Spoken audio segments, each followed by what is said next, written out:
hard to have You in a game? day. It's just so nice. Oh, hey. I was Yow. just listening to your stream. What's up? Yeah, thank you for your patience. I know I said we could have started a little bit earlier. That's alright, I lost track of time anyway. We got to handle some shit sometimes, you know? Yep. Alright, so, got some replays. Let me just find it.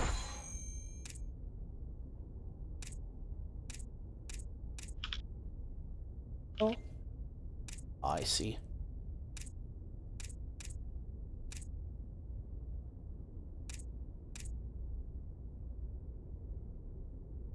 Let's start with this one. ZVP is still the matchup I'm struggling the most with.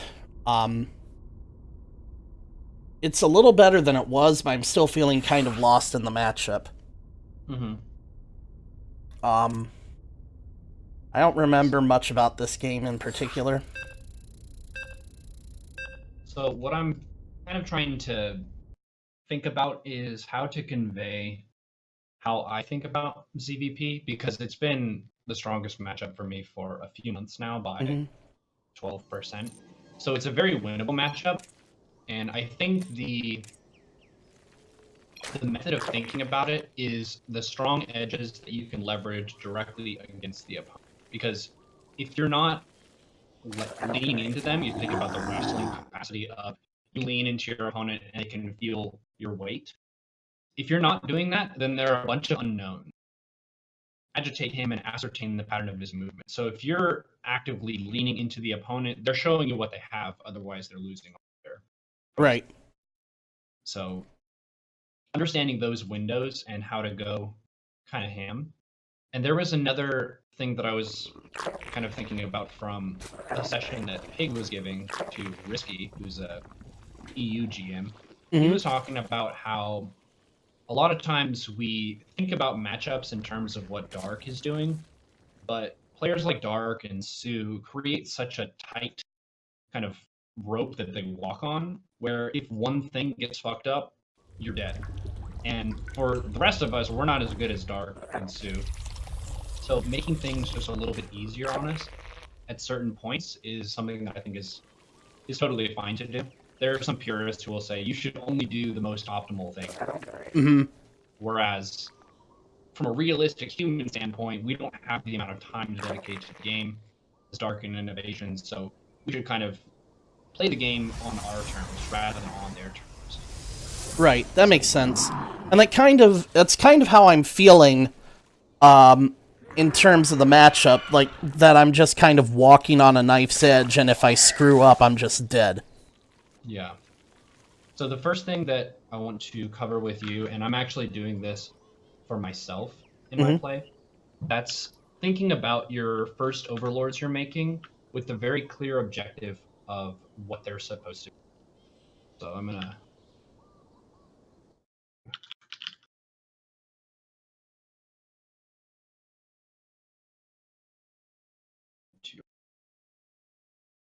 you. You're cutting out a little bit for me. I don't know if it's Discord or if it's my computer. Okay. Is there any issue in stream? Oh, the stream is saying that I'm cutting out. I'm cutting out, or Kestnuts is cutting out? Yeah, Amadis says I'm cutting out. Am I still cutting out? Can you hear me okay? You sound good to me. Okay. That's really weird. You sound fine now, so I think whatever it was just a, like, intermittent thing. So let's look at CVP. The first thing I want to address is overlords, because that's kind of the quiet area where you can make some mistakes that just fuck up your whole progression and kind of cause a train wreck of supply mismanagement. So let's think about the jobs. 13 overlord, we'll say first overlord crosses to C wall off.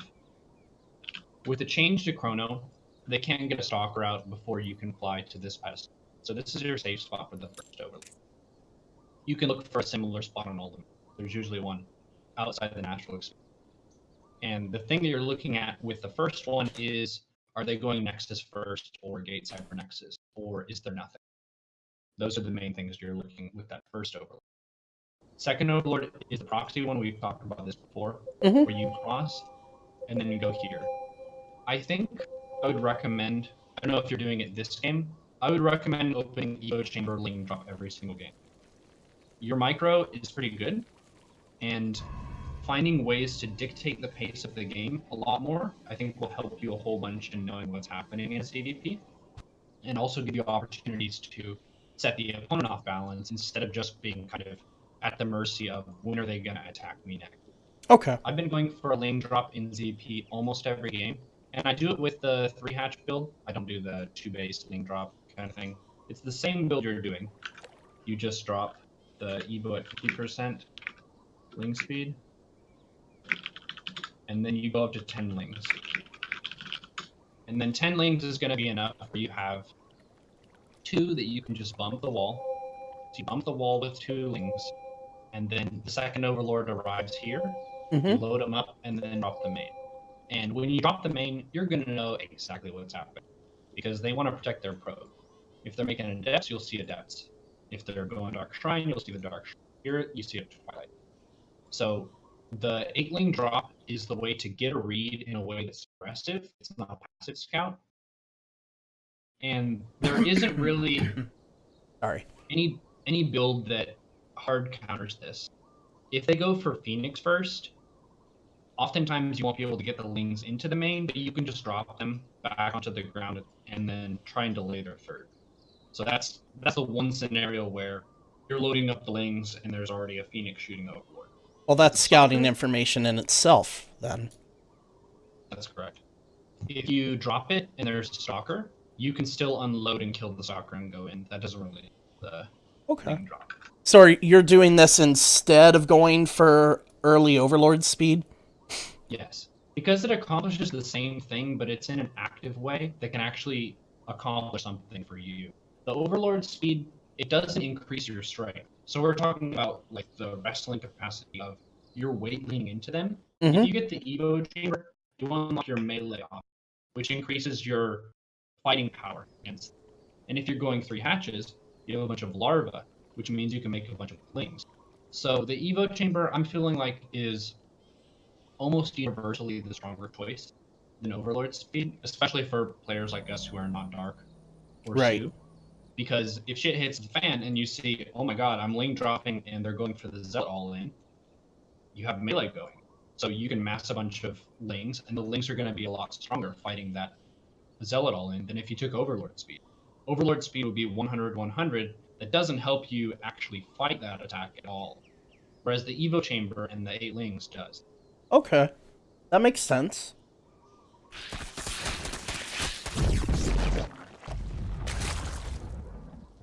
And it's a little less clunky to fit into the build than overlord speed. Yeah. Another kind of thing to point out about the hatch tech drops from Zerg is that for the past year, they've been kind of debating, do we want to nerf this in some capacity? Which is Blizzard's subtle way of saying this is strong. Mhm. This is a strong thing to do. It's much stronger against Protoss than it is against Terran, mainly because the Terran's most basic unit can shoot Overlords and Marine. Mhm. Paladin's really good against things. So against Terran, it's not quite as good. So you scout all of this at around 5 minutes. You can see it's a bunch of gateways, 6 gateway. It's going to be Prism, Adept, Glaive, lots of stuff. And we have a bajillion dollars here. So Mhm. the thing, let's look and see where the money spikes. My guess would be the money spikes up when you're scouting. And that indicates you're not quite sure what you're making whenever you're scouting. Oh yeah, absolutely. Half the time, even though I see what the Protoss is doing, I'm not sure what that means. Mm-hmm.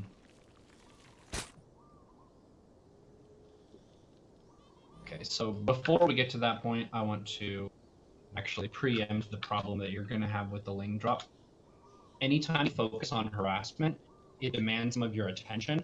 Mhm. So oftentimes your macro will slip. And a lot of times you'll lane drop someone and you get supply block and you don't build anything behind it. They kind of defend and you end up behind. So Mhm. the key thing there is make an overlord before you drop the lanes in, and then spam drones / queens as you're attacking. So you have a very simple task: hatcheries, larvae, drones, and then you're focused on your lane. Right. Because we're humans, we can only really focus on one thing at a time. So we want to know what our task at home is, and the simplest way to get ahead in StarCraft as a Zerg spam drone. Mhm. So the link drops are going in. So yeah, like right as you're looking at their bases is when the money kind of spikes up.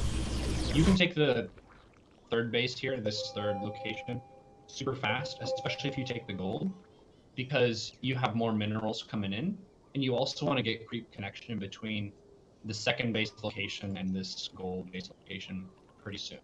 So that's an adjustment for this map where the fourth base can go down Mhm. super mega hyper fast. Even Like- this early, like 4 minutes 50. That is not Probably- too early. Probably 4:30. If you see the gases here, if you see gases at the natural, you're good to go. Because their attacks are going to hit pretty late. And you're spamming lings to solve your defensive problems anyway. So if you're on you have 2 gases right now, that's Mhm. perfect.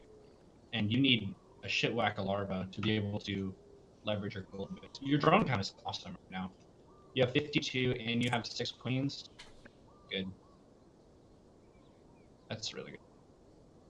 Yeah. I don't usually have problems getting to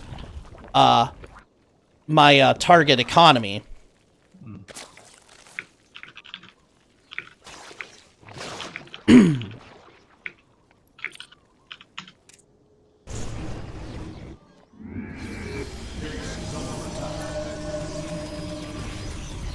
I think I even managed to deny the third base a couple times.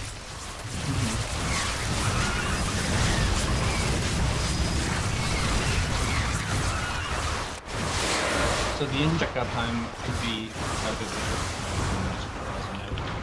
inject up time.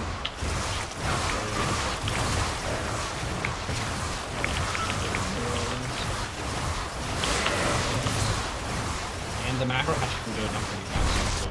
So be liberal about those expenditures, especially with the gold base.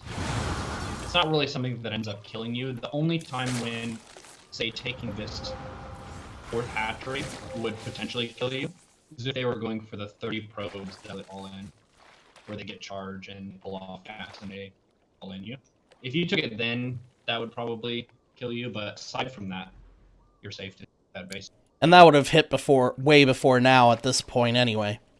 Yeah. I think that hits at what, 5:30? Another thing that you could try is Roachbane before you go into Hydrabane. There are a lot of different Twilight aggression builds, like this Glaive Adept thing, or if they go for the Archon Prism type of aggression. Having some roaches just as a stepping stone to get to Hydrabane is a way to spend your money a little bit more effectively than just massing links. And you don't have to go into the Rabbit or Ling Bane. You can just use some roaches to make yourself a little bit more sturdy and a little bit less exploitable to stuff like large numbers of zealots or force fields if you need to make some roaches. So a good timing for that, you can even drop your Baneness and your Roach Tornado around the same time. And that's when you have your second gas. So as the game progresses, they kind of set you off balance here. So if we can really iron out the early game and give you a really crisp early game, then your mid game is just going to be massive in terms of how much value you put into the game. And that's the universal kind of skill to develop across your matchups too, is how do I make a fuckload of army value over the course of the game? Right. And having little hiccups in the progression there. Okay, so yeah, I'm thinking like 4:30, you could probably smack down the third here. as you're powering up your economy, I would recommend a few more creep tumors early. If you're injecting, what, three bases here, I feel like there's not quite enough room to spend all of that larva for your income. Mm-hmm. And this area especially really needs some creep for you to be able to navigate these bases. So thinking about emphasizing one creep tumor here going back from the gold base Mm-hmm. and one going forward from the second base would really streamline all of your defense. So maybe instead of injecting with this queen at the third, as soon as she pops, dropping a creep tumor instead? Yeah, that would be really good. Okay. That seems sensible. And then, like, you see these drones being transferred, you could just plop down the third. And this is 430. I think this is totally acceptable because you need supply anyway. And the hatch is giving you 6 supply. And you're almost supply blocked. You have enough money to take a base that would help you with your creep plan. And it would also help with your link production. And you could also drop the Baneness and the Roach Warren around this time. That would just allow you to make a really, really strong, well-rounded composition that isn't really weak to anything. The only adjustment that you would make is if you flew into the main here and you saw double Stargate Void Ray, cancel the Roach Warren or don't. Right. But aside from that, Roach Bane is a really nice option against Protoss that comes online a lot faster than Hydra Bane. If you're going Hydra Bane as the first time you're being really aggressive, they can oftentimes rush out the storm to deal with it. Whereas Roach Bane, you just need Roach speed and Bane speed, and you're basically good to go. You can smash into them really fast. That makes sense. So what you do, like, you defend their pressure with Roach Bane and then counterattack while you tech up to Hydra? Yeah. Yeah, you can just do some Bane run-bys, or oftentimes you can just bomb them if you get a really big supply lead. Just, like, max out on Roach Bane and go kill him? Yeah, with Roach Bane, generally you're going to want to hit him at around 170 supply. Mm-hmm. That's kind of the magic window where Protoss has a pretty low supply. They've finished their saturation for 3 bases, but their army production isn't really impulsing yet. Right. And that's when Zerg is getting close to their first max out. So if you're thinking about kind of when do I want to be putting on pressure against Protoss, 170 supply is good to start bumping them with a pretty big army. That makes sense. So from here, we're kind This of is so painful. Yeah, we're losing a bunch of drones to depths and all this.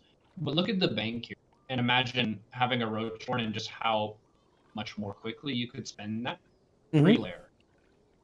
Because the layer is delayed with this style where you go Overlord speed and melee. And that's fine. But with a Roach Warren, you're spending 75 minerals, 25 gas per larva instead of 50 minerals. Which would be really nice for defending this adept stuff. And then you get Roach speed, and then you can really kind of dictate things. So we're effectively playing from a really bad. Yeah. And I think if I hadn't been trying to be so cheeky with my Lings on his side of the map, I could have had a better defense, but I mean, that's kind of picking nits when I was floating so much money. Mm-hmm. Can I show you the game against M. Canning from yesterday? Absolutely. Here, let me give you a lead. Because this is kind of like what I do pretty much every game, and he played super aggressive, and I defended everything, and it was a Roach Bane game, so it's kind of doing all the things that we talked about. I think I was watching this yesterday. Kind of half-assed, because I was doing other stuff. I remember you playing him yesterday.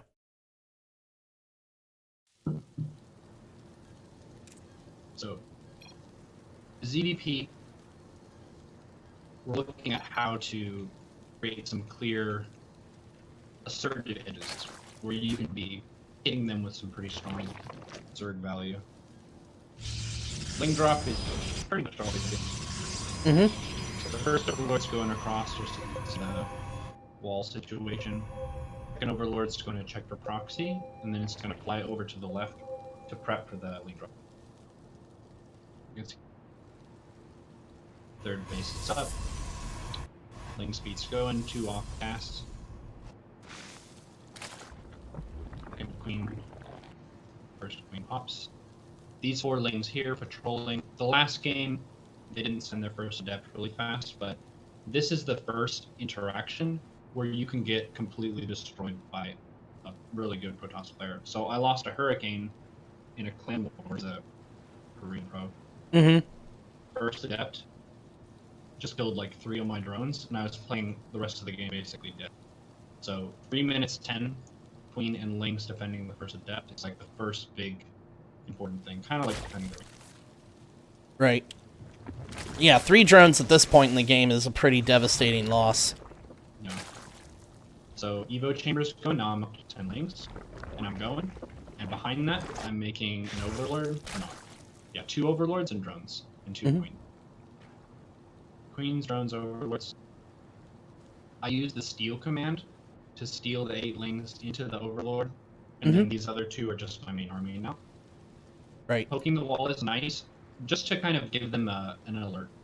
One thing that a lot of times people don't talk about, but really matters a lot playing against a human opponent, is how alerts influence what the opponent is looking at and thinking of. So I bit the Twilight Council, which says, hey opponent, I have Zerglings. I know what your wall looks like. I have fighting units that can kill probes here.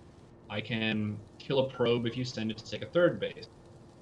And it pulls their attention over, you see the minimap, to the bottom left side of his territory. That's what he's thinking about. Just while the Overlord is going over here. So this is the real benefit of doing a 10 ling production kind of cycle, where you have 8 for the drop, and you have 2 for the poke. So it's like two little prongs. Both of them are comparatively small because it's an early game. But this causes Stalker to be out of position. And then lots of mining time is being lost.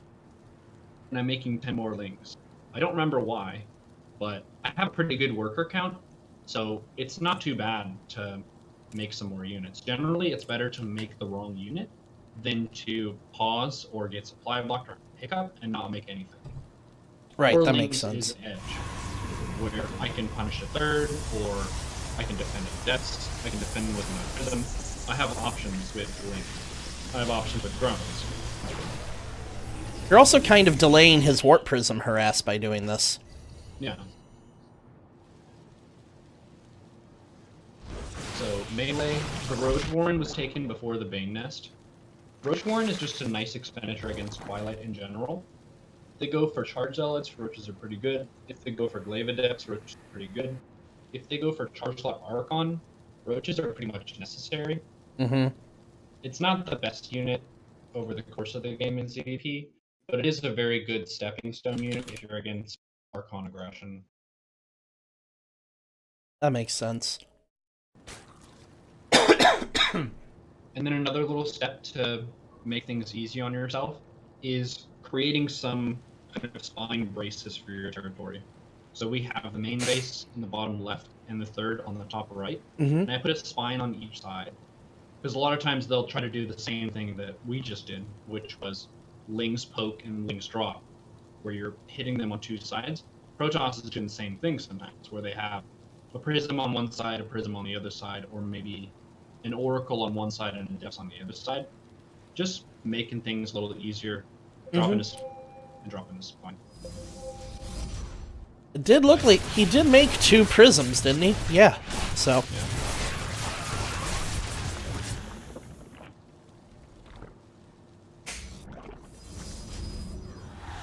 Now we have in the worker department, I'm slightly ahead, not super ahead. Right. So these were 4 Banes from 4 Lings that survived the Ling drop. Oh. So now we're ahead. That makes me very happy to see. And now you can just go Roach Bane. You dealt a lot of damage, and now the Protoss feels like they need to do a lot of damage. So doing something like trying to go into Hydra would give them an opening. Whereas if you max into Roach Bane, they have no opening, and you stay. Yeah, they have no time to rebuild their economy. So Queen Roach defends and the lings to their base. It's a pretty common interaction where, say you've built a bunch of lings, and now they're being aggressive with Archons. That's another comeback mechanic for us. If they kill lings with Archons, they can get back in the game. Whereas these lings are really good at denying a fresh base that doesn't have a lot of army to support it. But fighting the Archons, they would be cleaned up really efficiently.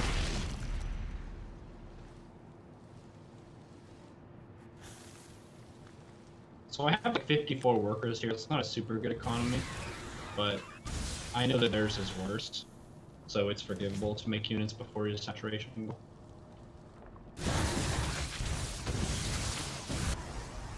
Roach speed is done. Bane speed not yet done. All things considered, M. Canning's not nearly as behind as I would have thought. He's really good. Yeah.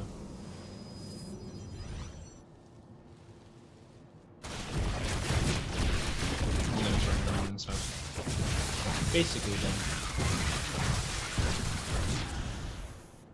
Yeah, the Roachborn is a really powerful piece. You just make yourself a lot more difficult to kill. Kind of goes with the unit, Roach is difficult to kill everyone else. It's just a sturdy option, basically. Yeah. And he's pretty much dead. He's on the zoom for it. Yeah. But notice I am transitioning into Hydra Bane now. But it's after having to deal with the Prism aggression. Right, that makes sense. GG.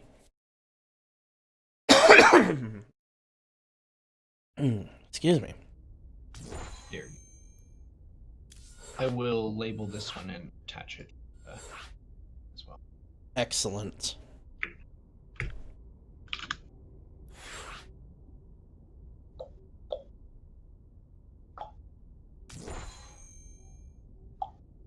Give me party leader. Oh. No, ghost.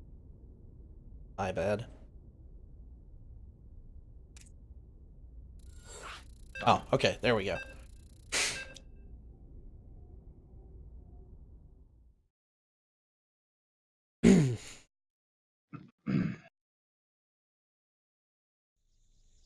I've been finding this map more and more difficult to play on lately.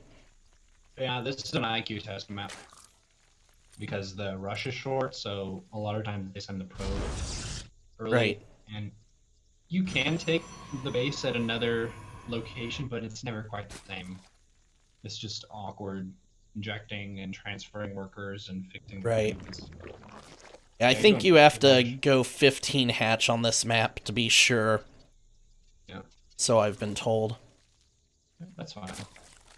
I think it's better to be steady in your footing and maybe delay your income by a little bit than to play the entire match from being off balance. Wow. Not a safe base for probes. See, somebody told me recently that that's a really disrespectful move to do because you're assuming that the opponent isn't paying attention. But a lot of times the opponent isn't paying attention, and a free probe is a free probe. Well, isn't that the fun game theory of StarCraft, though, where certain people will rule out a choice as a possibility because it's not ideal in the most ideal of circumstances. So they'll pay less attention to something that you could do. So if you just do it, then you're kind of an outlier who punishes that lack of attention. Right. I think it's one of those play how you want kind of things. You want to get the second queen a little bit early. Second queen? Nice. Well, I usually make the second queen after the first queen finishes out the natural.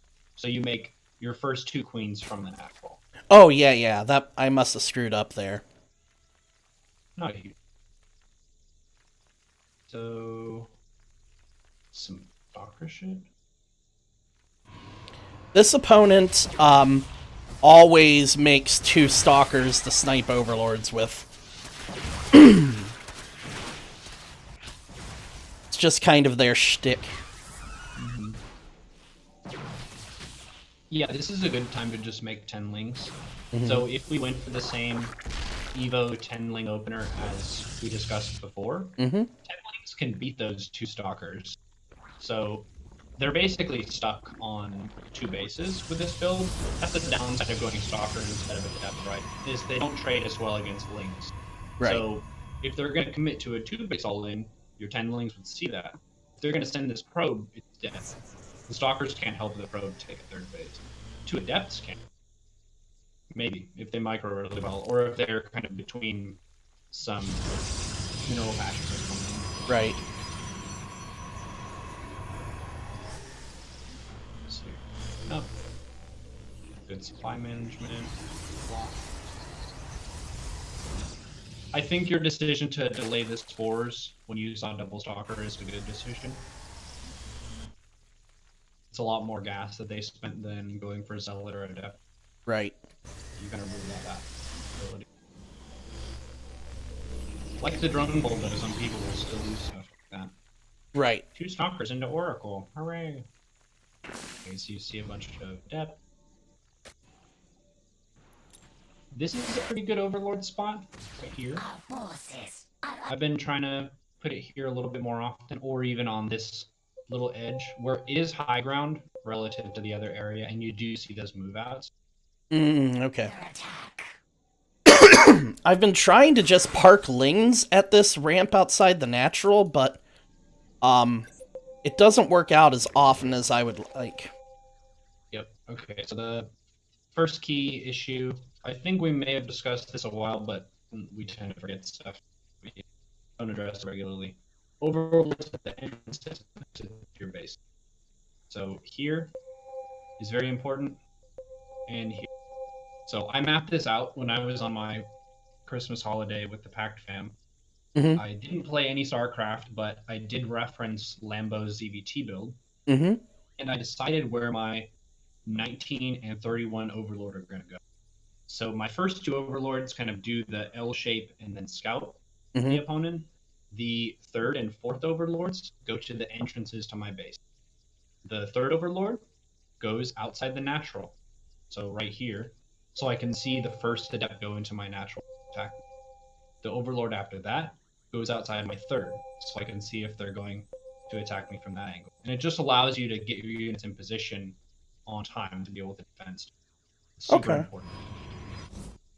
Because if you saw that, all your queens could be at this front edge of the creep, and the lings are right behind it. And then they look like an idiot, because they just shade into a huge search, and everything gets cleaned up. Wow. Right. Instead, Right. I'm kind of caught with my pants down here. Yeah. Oh my goodness. All the adepts are on my queens.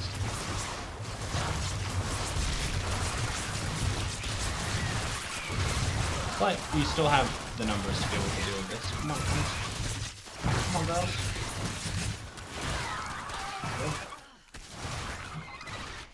There's done.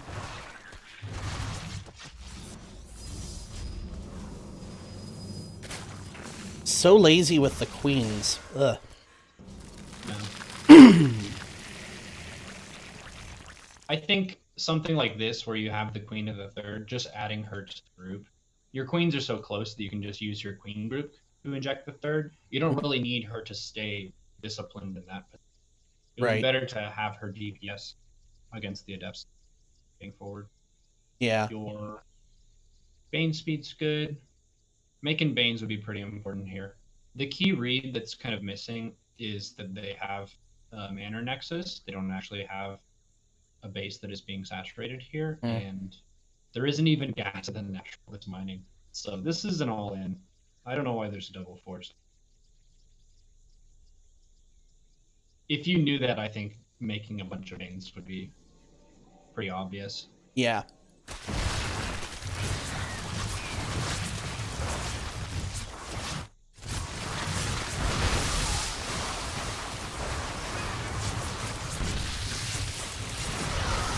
You're doing a pretty good job cleaning this up.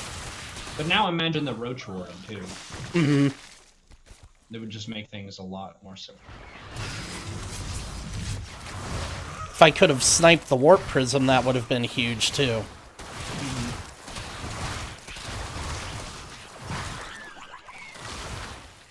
can take a 4th base amidst all this. I know it's stressful and there's a shitload of stuff happening, but taking it just to get some supply and larva, and also create another target. Adepts and phoenixes are bad against hatches. We'll get them attacked with.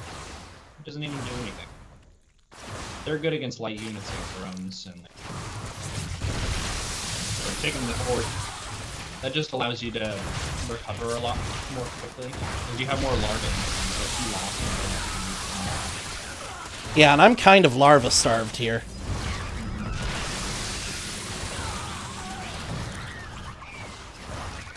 this would be a good period in the game to stack up some injects a little bit. So if you're going around to do your injects, just do 2. Do 2 instead of. I think you did it with the 1 in there. Yeah.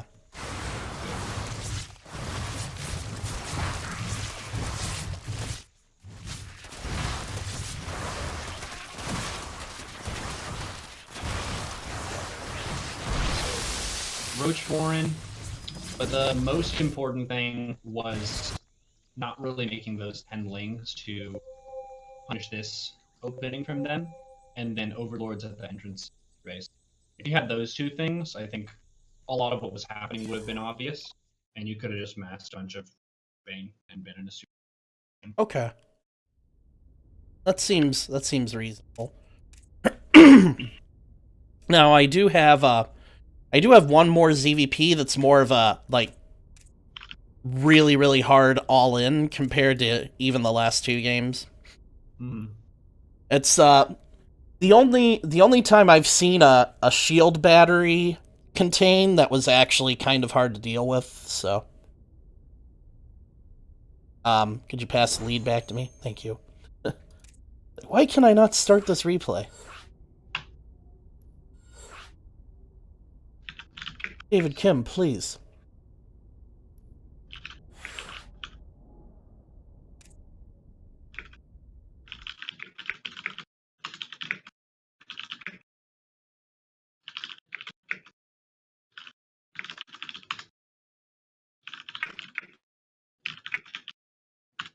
Okay, so if you position your 3rd and your 4th overlord outside your natural and your 3rd, that is a moral victory. Okay. Henceforth, let it be known. And the next time we see each other, if you show games where you did that and still lost, I'll just probably shed a tear just being so proud. Well, you may have died horribly to adepts, but the overlords are in position. I'm so happy. That's right. Another on the snap. Yep.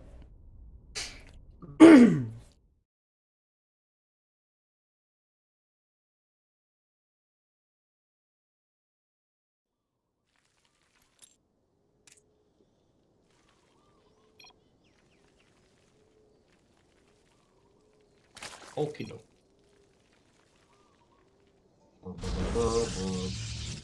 Yeah, this is a weird Hint to game. me the entrance to the natural where you're gonna put your 3rd overlord. The entrance to my natural? Wow, perfect. You could probably put it a little bit more forward, like here. Okay. And then now the entrance to the 3rd. Entrance to the 3rd over here. Here. Good. And then the next 2 overlords, I usually put it going into my main. So there and there. Right. So I can see oracles. Oh my, okay, what the fuck? Yeah, I told you this was bizarre. Okay. Uh-oh. Well, so, the most important thing with this kind of setup is to put 2 drones on the probe. Mhm. Step 1, that's the most important thing.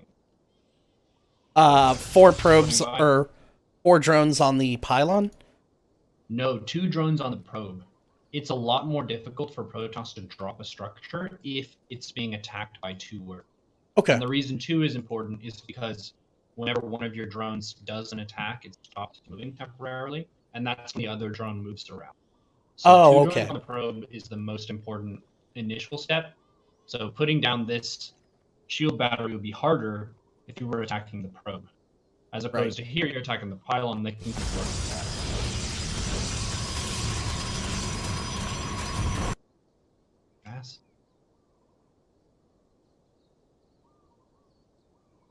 So you have your third up.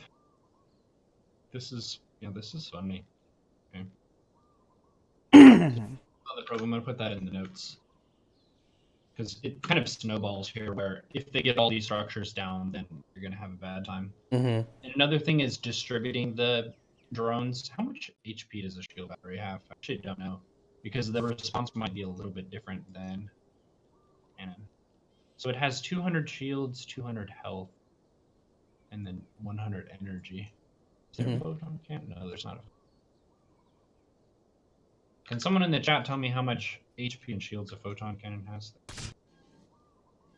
But I think keeping full on each one, because notice here, because you committed fully to one of them, they can cancel and then use the other one. So the 4 drones per building thing is mostly so that you can kill it as soon as it's finishing, as opposed to killing it as fast as you can. Because you could do 8 drones per building, and you're going to kill them faster, but they can cancel them, and they're effectively wasting more time. So this is another scenario where you link drop. If they can rush you, or they shield battery rush you, or whatever, link drop is even better than it would normally be, because usually they're really focused on defending your counter swing. And sentries are very awful against link drop. You're basically ahead though for this. They do have a decent pro count, but you have your 3 bases online. The problem here is not knowing what to do with the gas. And I would say their opening is kind of a non-trigger situation where you can just do the same thing. You can go Evo Bane Nest. You can go Roach Bane into Hydra Bane. Okay. A Roach Horn is a little bit more important against Sentry opening like this, mainly because they made them so early, and they could force shield off this ramp into your main, or they could force shield this area and give you a really bad time. Yeah, I mean, I'm just going to die to this push here. Yeah. Yeah, and that's mainly due to a lack of a gassy unit that you could have made earlier. So the key moment, let's see when the gas starts picking up. So you're attacking this, you're attacking the adepts, killing the adepts, melee. So you see 100 gas, that's melee. So you drop the Evo, you take your melee. You also have enough for a drop. I would just use this Overlord and drop as soon as the Evo chamber is done, and then run really hard behind it. And then you could take a Bane Nest, and a Roach Warren, and a Lair, and then just kind of kick it into gear for the macro. Because here, this is sort of a wishful attack, where it's like, I hope that after their shield battery thing, they don't have a wall off. You could bet, and just imagine how many times this Protoss Zerg. I would wager that this is not the first time this has happened. Right. So they've accounted for what do I do once the Zerg has stopped my shield battery. Right. To wall off, because they're going to make a bunch of lings. So they're probably more comfortable than you are here, because you're like, what the hell is that shield battery? What the fuck? Exactly. Oh, I'm going to go see if I can punish them. Whereas they're thinking, yes, step 1 of my Protoss bullshit plan is complete. Now on to step 2, where I make sentries and wall off and then go for a 2-base sentry. Yep. I've never seen this build before, but he's probably done it 100 times. Yeah. The ling drop. Yeah, a ling drop would have been really nice here. If I wasn't fucking awful about my tech timings. One thing that is useful to point out, which kind of adds to the merit of going for lane drop, is the area of potential danger for the Protoss. So with no drop tech and hashtag, the only area where you can be dangerous to the Protoss is At their wall. If you have ling drop, you could go up this cliff, you could go up this cliff, and if you get into their base, you're dangerous in all of their territory, which is horrifying if you're Protoss. I know this because I play Protoss sometimes, and it's just awful to have lings all over. But if you have a nice clean wall, it's really fun to just place force fields and get ahead. Right. So if you had an Overlord here that just stayed there the whole game, then you would have seen this move out, and you could have made all Banes with your Ling Bane. Technically, I think you can defend this. Yeah, if I'd reacted correctly, I think I still could have held this. But I was making 12 drones at the time this moved out, so... Yeah. If I had been making, like, 12 pairs of Lings and morphing Banes, I think this would have gone differently. Because, I mean, I'm 10 workers ahead already. I don't really have any pressing need to go from 47 to 59 drones when he's only on 2 gases. So, yeah, that's a scouting fail. What would your defensive procedure be? Let's say your Bane Nest was done. If you see this attack with your first Overlord, what do you do? Spam Lings, make Banes, split my army up so that I can surround him as much as possible, attack from as many angles as I can. Because the force fields are just going to wreck me if I try to attack from one direction. Probably pull the creep queens to fight, too. I would pull all of your queens. Mainly because the main base is injected, Mm-hmm. and you can just make a queen in the main and pull your queen. So getting all your queens together and making queens from all your bases is something that I haven't seen consistently from you in these kinds of crisis scenarios, but is a very powerful move. If you're looking at the supply right now, you have 25 supply in army, and they have 40 supply in army. I don't know if it counts queens. I don't think it does. I think it does, actually, because it's 25 plus 59 is the 84 you have. So it does count queens. If you don't have your queens, what do you have? Like 17? 17 supply and Lings? Yeah. Not even, like 15 supply and Lings. I've got 29 Lings right now. Oh, it also counts. So pull the ladies. Pull all of them, add them to your creep queen group, and then fight with Ling Bane Queen. Queens are really hard for them to kill, so they buy you a ton of time. And Right. It's a big part of what you've invested in. They can transfuse each other. Sentries basically don't deal damage to them. Doctors don't trade well against them. Zealots do.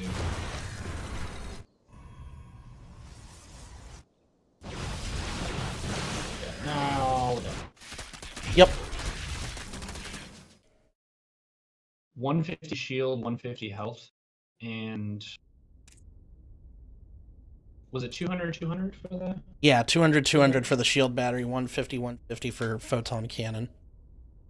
I think you would still do 4 works per, but the 2 drones on the probe is still the most important thing.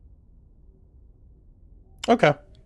And I don't think I ever, at least historically, whenever I'm talking about cannon defense, I haven't punctuated that is the most important step. The 2 drones on the probe as fast as possible makes it a lot harder for the Protoss to execute the cannon rush.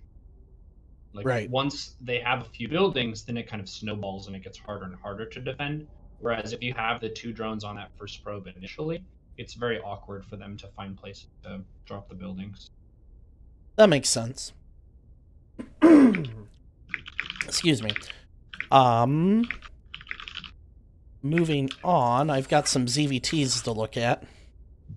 I don't know if we have enough time to get to ZVT and ZVZ tonight, but I think ZVT is more important.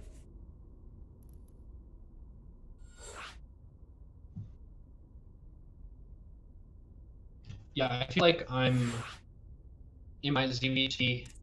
I've gone from unconscious incompetence to conscious incompetence, where it's like I know that I'm bad, and then now it's to the point where I know a strategy that works, but I have to mentally call out every single macro step along the way. It's not memorized fully, so I understand how the matchup works now. Bless Lambo, thank you. But yeah, I have to kind of think through each step, so it's a little bit slow still. I feel like I'm pretty much constantly bouncing back and forth between conscious incompetence and conscious competence in this matchup, so... Yeah. I think this is the dirty Ghost Hellbat all-in. Yeah, that's skip.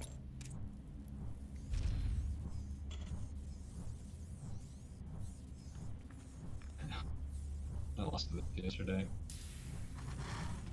Can someone do the ZVT command for his guide?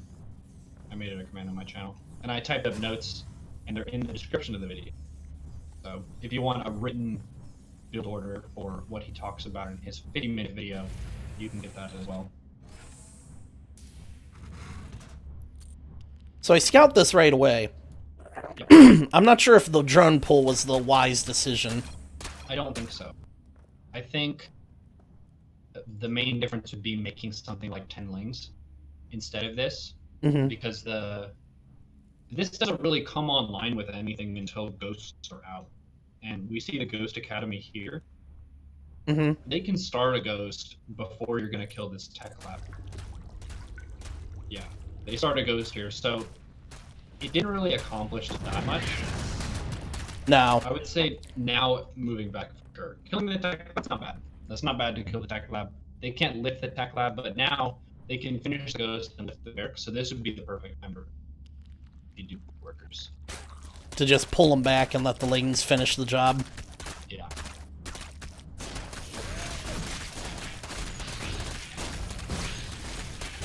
This is a very special game. Against this, I think going for a pretty different game plan than your standard ZVT is quite good. So one of the things, if they have the Ghost Academy, even if you kill the barracks, they're kind of committed. So they're probably going to want to make another barracks at home. So killing the barracks doesn't mean that the ghost shenanigan is over. It just means that now the ghost is the defensive unit as opposed to... Right. So the approach that I would recommend, and I've fought Ruff once and beat him when he was going for this kind of thing, is thinking about a 2-base speed roach no upgrade, where you have roach queen and a lair instead of the usual 3 hatchling speed, double upgrades, or overlord speed, that kind of larva heavy, mineral heavy approach. If you have a bunch of cloaked units in your base super fast, you're gonna have a bad. And it's really hard to defend 3 base locations with Hellions running around and ghosts stealth. Yeah, I felt like my lair was way too late this game, so I think it's good to know that I'm kind of on the right track at least.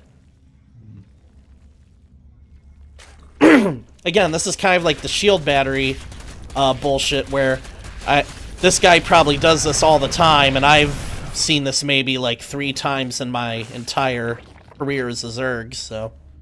Yeah.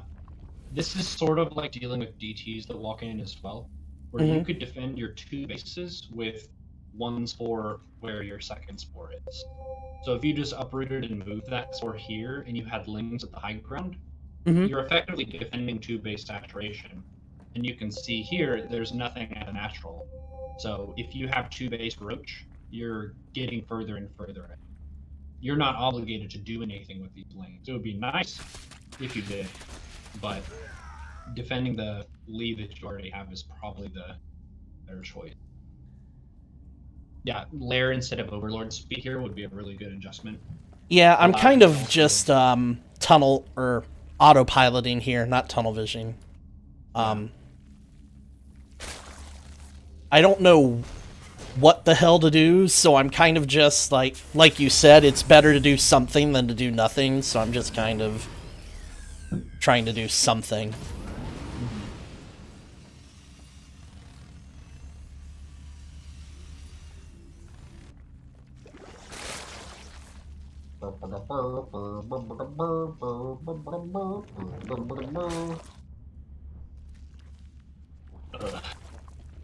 Yeah, the downside with this is they usually make a bunch of Hellions with it.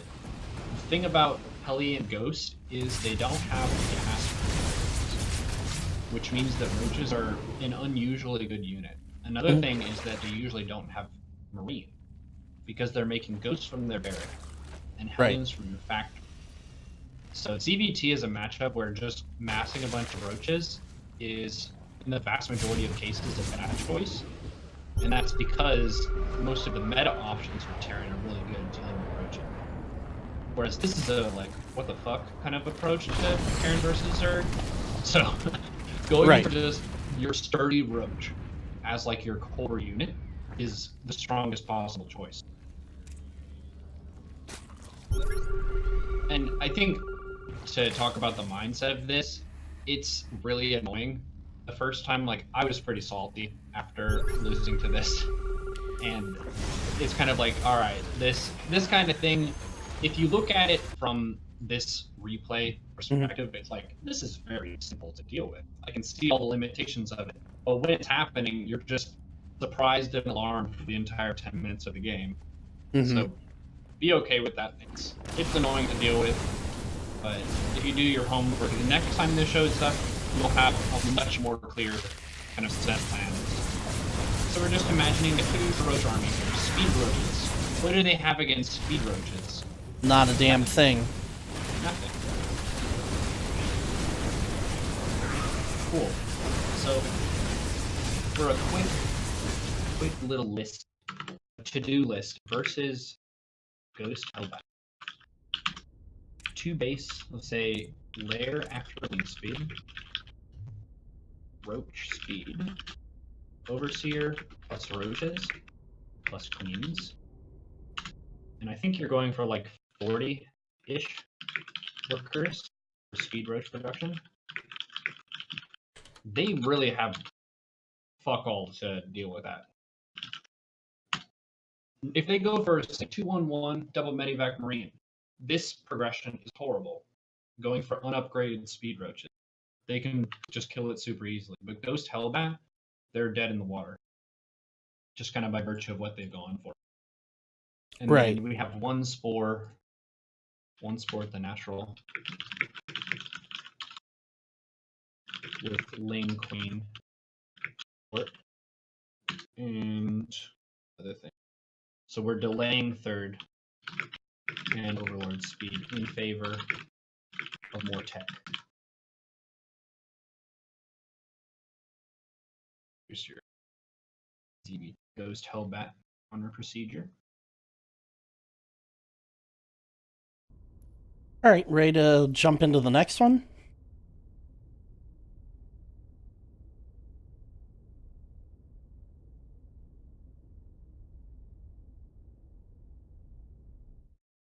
Don't tell me I'm lagging out or something.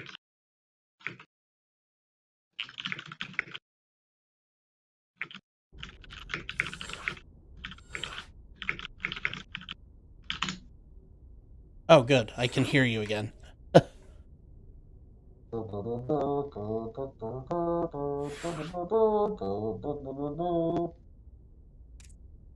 Zerg versus Travis.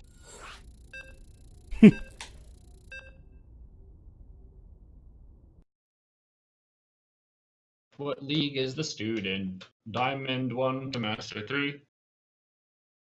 Depending on if you're in an upswing or a downswing. Yeah, this bouncing in and out of Masters every season is a little bit annoying. Yeah. Being the type of player who is in and out of GM has to be annoying too. There was a couple seasons where I was kind of in that area where I wasn't consistently in GM, and that's pretty annoying. Especially like, oh my god, what happened? What happened to you? You used to be good. Oh no. Yeah, I get the same thing. Oh dear. Alright, so I would highly recommend trying out his build. I'll put the video link. You're talking about Lambos? Yeah, did you see it yet? I bookmarked it a while back, but I keep forgetting to watch it. Yeah, it's really good. It's, I would say, something that you could just listen to, and you would pick up a lot of the main points. Practicing the build is probably the most important thing, or just having a stable progression that gets you ahead. That's kind of the thing that I was noticing in a lot of the ZVTs that I've been losing over the past couple of weeks, is I feel like Karen does something aggressive and not just playing the ZVT from behind, which is hell.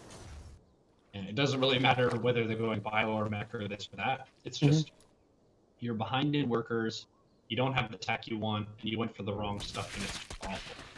So with his build, he squeezes out the third earlier than usual. It delays his wing speed a little bit, and then gets a fast overlords. So he has more larva than the standard builds we've been going for. He has earlier scouting vision, and he has wing speed to deal with the Hellion. He has a safety Bane nest to defend Hellbats, and then he goes for a fast lair, overseers to kind of move up the tech tree, and then goes double upgrade.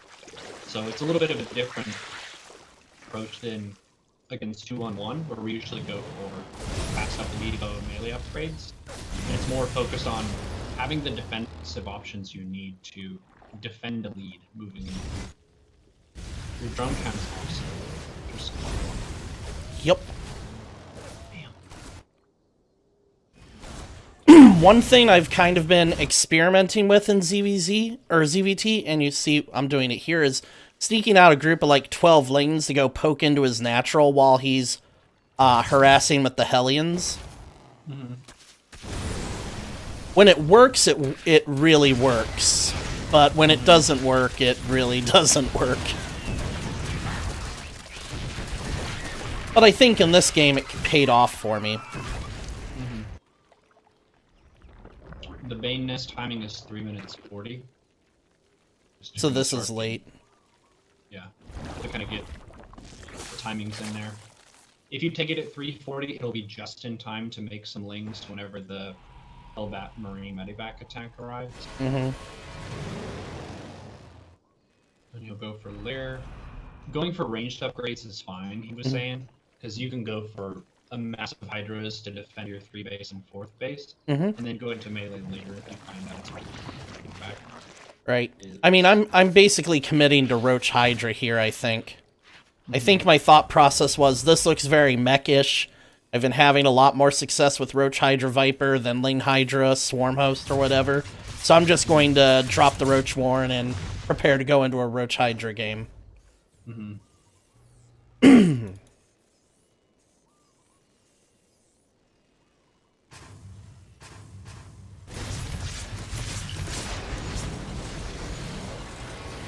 Stuff. Got the roaches, drones, 4th base. One thing that will help a lot with your mid game is understanding the primary objective for creep.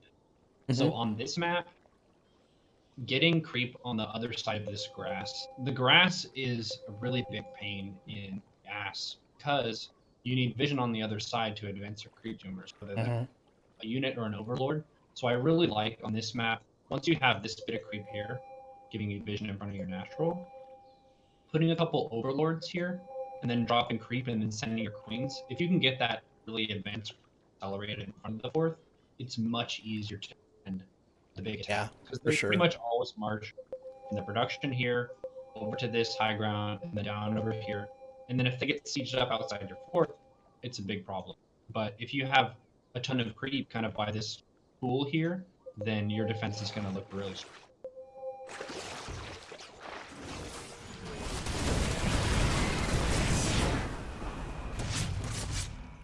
You know, the 4th basically goes on a lot earlier than this, especially if you have a bunch of roaches. I would probably say once you made those 10 roaches, you were good to go to drop the... That's enough defense to be able to hold off big attacks in that way. Yeah, for sure. You're still ahead. You want to make Hydras. Hydra is the unit that you can kind of spam without too much negative consequence and minimize your ling production, because that is a lot more costly for a larva, and it doesn't really trade well against mech units. Bane's trade reasonable. It's pretty good. Pretty good. If you can get it up here, that would be super. Oh, nice. Queens at the watchtower. That's cool. Yeah, I don't remember where this game actually went wrong for me, to be honest. Another little benchmark is whenever your Hydra den is up and you're making Hydras, it's safe to drop the Infinite Pit. It's a good roach. The infestation pit is very, very cheap. So once hydras are live, then you're pretty much safe to get into your hive stuff, whether that's making some swarm hosts from the infestation pit or making some vipers. 430 spores against Terran, unless they're against 2-on-1. That's a good timing to memorize. That was a very odd Banshee timing. Yeah. The roach count here, I think, is a little bit high. You get pretty big diminishing returns. I probably would stop making roaches at 10 you made, because then you'll have more supply for the spawn hosts, which are more likely to value over time. You're in such a good spot right now. I think you forgot about these. I did. It's a pretty big chunk of your supply. It's like, you're so ahead. Mm-hmm. Oh, those dudes.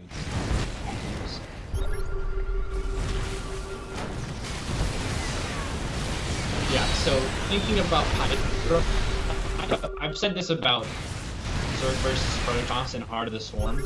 I would say think like the Hydralisk is the centered unit of your Zerg versus Protoss mid game. But it's not really the case anymore. More Lingbane and Hydra is kind of a supporting unit because of Adepts and Storm. Whereas ZVT has become more of a scenario where the Hydra is reasonably good against Bio. It's very good against Mech. And if you're in the mid game, spending your 3 basic economy into Hydras and then making a decision about, do I want Hydra Lingbane Swarm Host? Do I want Roach Hydra Viper? In both cases, having a good Hydra count is a really big add to just being able to take a fight. Roaches are kind of hard countered with exceptions of like Ghost, Hellbat. Right. But aside from that, the Hydra is a really reliable choice to spend your 3 basic economy and also allow you to get into Hive Tech stuff or Storm House. That makes sense. So my roach count, I was just too heavy on the roaches. Yeah, I think having a small roach squad just as a frontline buffer against the Hellbats is fine. You could also fill that role with Ling Bane. And with Lambo's style, you drop the Bane Nest 340, so you're going to have potential for speed Banes anyway. But yeah, having the Hydra as the primary unit, the exception is against Bio. It's kind of the secondary, like against Protoss. But against Mech, having a really, really strong over the course of the game is... That makes sense.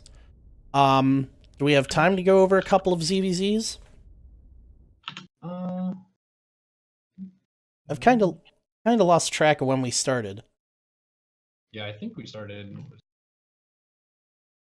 Yeah, it's been a bit over now. Okay, yeah, we don't have to go over ZVZ. Well, you could submit one for the casting and analysis we're going to do. Yeah, I might do that then. Okay. I'm going to attach the MCAN again, but it was good working with you. Yeah, thanks again. Appreciate it. Nice. Well, I'll see you around. Good luck on your games. Yep, thanks. You too.